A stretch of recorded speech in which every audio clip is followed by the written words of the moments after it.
Julie Fordham, one of the creative industry liaisons here in the Portfolio Center. As you guys know, you're kind of under this umbrella right now of being protected by Columbia's insurance and being able to use SAG actors, but for free because you are currently students. But once you leave here, that is entirely different and you have to start paying for everything.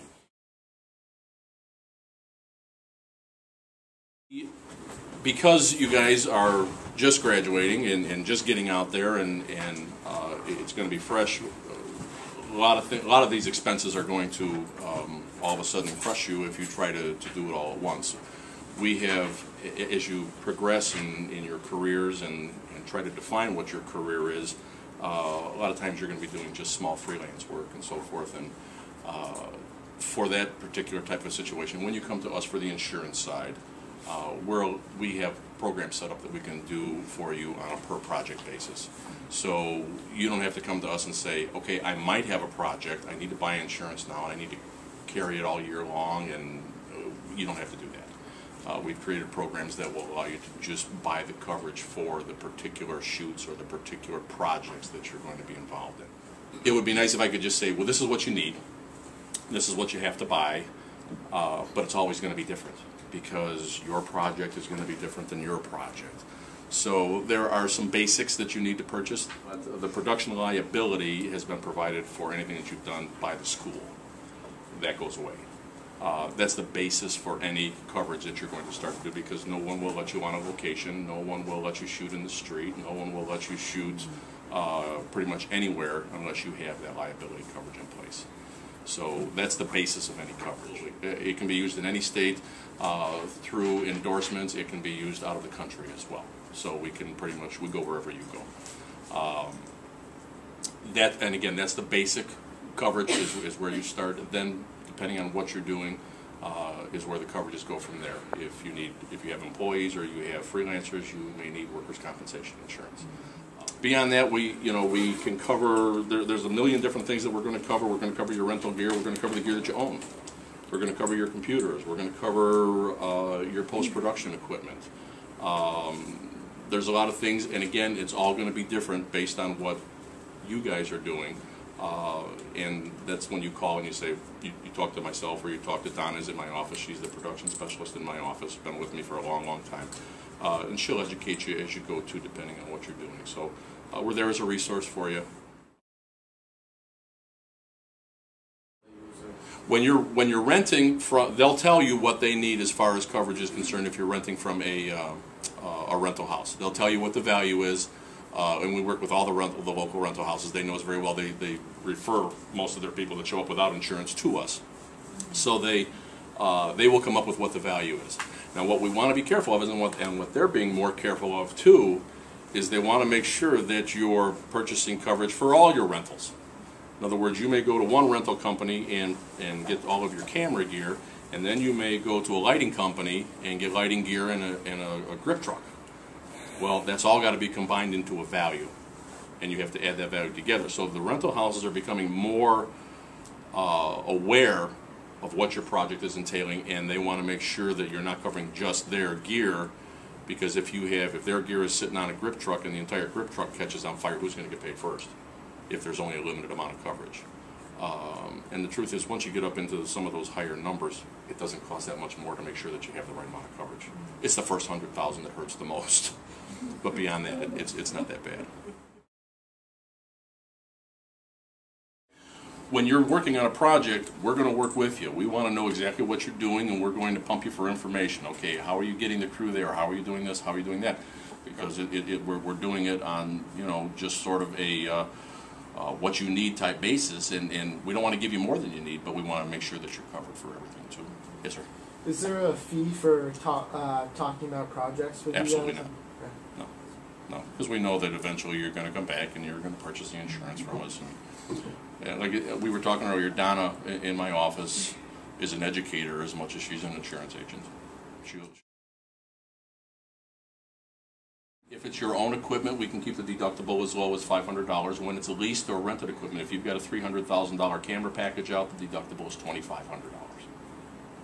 And as far as the liability is concerned, If you do damage to somebody else's vehicle, there's no deductible. Liability is not expensive. Production liability, if you're just purchasing the liability, is $800 for the whole year, and that purchases you $1 million worth of coverage. You're going to pay the same if it's 2 days or 2 weeks. Okay. It's up to 14 days on the short-term policy. And then if it goes over 2 weeks, then there's a little bit of a surcharge on that. But whether you need it for 1 day or 14 days, the premium is the same. There's two film offices, a state office and a city office. And I'm with the city office, the Chicago Film Office. And so we're part of the city of Chicago.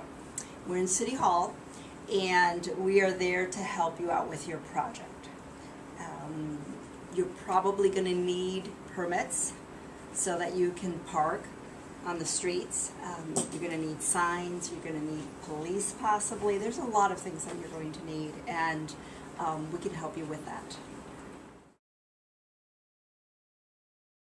It's a pretty simple process, filling out the letter of intent, getting your certificate of insurance with general liability for the city of Chicago. That's what the city requires. That's it. And the permits are $25 per day per location. And those are the three things that you would need. The important part is to really get your locations, decide on your locations, and get in touch with us so that we could sit down and go over what you want to do with enough time, because there's a lot of things that are going on in the city. And the best way to find out if your location is going to work is for us to get that information, and then we can run it by the Department of Transportation, because that's the department that actually will approve your permit. But if you are on private property, you're filming inside a location, you're on private property, and you don't need anything on the sidewalk or on the street, you don't need a permit. Okay. And you're on private property, you do not need a permit from us. Okay. But the minute you need to put something on the sidewalk, you know, and a tripod is fine, but if you need other equipment, you know, a dolly track, boards, you know, lighting equipment, then you're going to need to get a permit. Okay. And obviously if you need to park trucks or keep a street clear from parking, you're going to need a permit. But very small stuff. We have a lot of documentaries that film in the city all the time. And you're small, you're portable, you're not blocking anything, you don't need a permit. But keeping in mind, if you want to go to any of the parks, beaches, on any of the CTA property, you'd have to clear it through them. If a low-budget independent film wanted to shut down a massive street like Michigan Avenue, how would they go through the Chicago Film Office to do that? Is it possible? Well, it's possible. Certainly possible. You'd have to have a pretty decent budget for the police. If you need to close the street, block the street from traffic in any way, you have to have a police with you to do that. Okay. It's basically, they're $30 an hour, but you have to pay them for 6 hours minimum. Okay? And if you need them more than 8 hours, then it goes up. Time and a half after that. You should be talking to that business. Anyway, even okay. if you're not even shooting it, you know, you're facing the other way. If you want to do something in front of someone's business, even though you're getting a permit from us for the sidewalk, you need to talk to them. That's probably the most important part of your project is to talk to the neighbors, the businesses, wherever you want to go and film. Make sure they know what to expect, what's going to happen, so that when you get there to film, everybody knows, everybody's expecting you, and you won't have a problem. And they've invited all their aunts and uncles to watch you. Yeah. So I get them excited, get them involved. Right.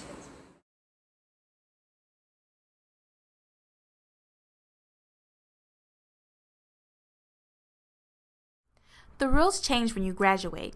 and one place in particular is with a SAG union. SAGindy.org is a wonderful resource for independent filmmakers, as it has information on contracts, production directory, and the casting breakdown service. Dealing with contracts can appear to be a daunting task for a lot of filmmakers, but with SAG-Indy you have nothing to fear. Each contract clearly lists all the requirements that must be met in order to use that particular contract. And if you have any questions about using SAG actors or contracts, don't hesitate to reach out to Kathy Byrne, who is the Director of Television and Theatrical Contracts in the Chicago SAG office, and she's the main contact when you're working with any SAG actors.